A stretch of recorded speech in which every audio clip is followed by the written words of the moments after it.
자치단체 한 해를 되돌아보는 시간으로 이번에는 제천시입니다. 제천시는 올해 많은 국제 행사 등을 치르며 국내외에 이름을 알렸는데요. 하지만 제천 영유가원 문제와 대형마트 의무 휴업일 지정 등 찬반이 나뉘어 갈등을 빚는 일도 잦았습니다. 김정아 기자가 제천의 2013년을 되돌아봤습니다. 제천시의 올 한 해는 국제 행사의 해였습니다. 먼저 세계영상위원회 총회가 지난 9월 29일부터 10월 2일까지 5일간 청풍호 일원에서 열렸습니다. 전 세계 63개국 영상위원회 관계자와 국내외 영상산업 관계자들이 영상산업의 미래에 대해 머리를 맞댔습니다. 특히 이번 총회는 아시아에서 처음으로 열려 제천을 명실상부한 영화의 도시로 자리매김하는 데 도움이 됐습니다. 같은 맥락으로 제천국제음악영화제도 성황리에 마쳤습니다.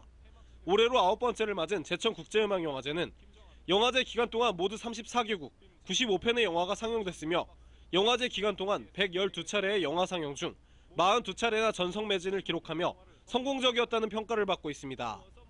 5박 6일간 치러진 이번 영화제는 매일 수만 명의 인파가 몰려 영화와 음악, 자연이 만난 영화제로 관객들로부터 좋은 반응을 얻었습니다. 또 올해 제천시의 10대 성공과제 중 하나인 평생학습 박람회도 빼놓을 수 없습니다. 10월 17일부터 20일까지 4일간 진행된 이번 박람회는 전국 자치단체들과 기관단체 288곳이 참여했으며 프리마켓과 작품 전시, 공예, 우드아트 등 다양한 프로그램이 펼쳐져 관람객들의 발길을 이끌었습니다. 특히 이번 박람회에는 37만여 명의 관람객이 다녀가며 성황리에 막을 내렸습니다. 여러 종목에 걸쳐 전국 규모 체육대회도 많이 유치하는 등 제천시는 올 한 해를 자축하는 분위기입니다. 하지만 이런 가운데 아쉬움이 남는 현안들도 있었습니다.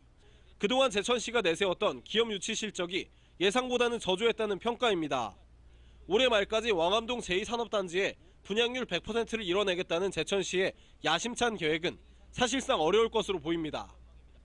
또 내년 지방선거를 앞두고 제천시장 당선 핵심 4대 공약사업 중 완수되지 못한 것들이 많은 점도 아쉬움으로 남았습니다. 서울대학교 의과대학 제천분원 설립 계획이 무산됐고 교육문화 컨벤션센터 건립도 당초 계획이 축소됐으며 청풍호변 한방바이오월드 조성건도 흐지부지 됐습니다. 또한 동명초 문제와 사만의 초록길 사업 문제도 빼놓을 수 없습니다.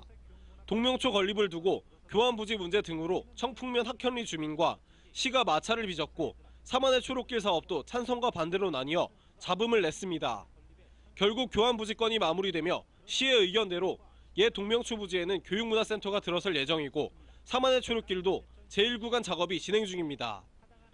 가장 큰 이슈였던 제천 영유가원 문제는 영유가원의 원생들을 시설 직원들이 학대하고 감금했다는 인권위 조사와 시설장 교체 등의 법적 문제 등으로 마무리되지 못하고 현재 진행 중입니다. 제천 지역 대형마트 의무 휴업일도 해를 넘길 것으로 보입니다.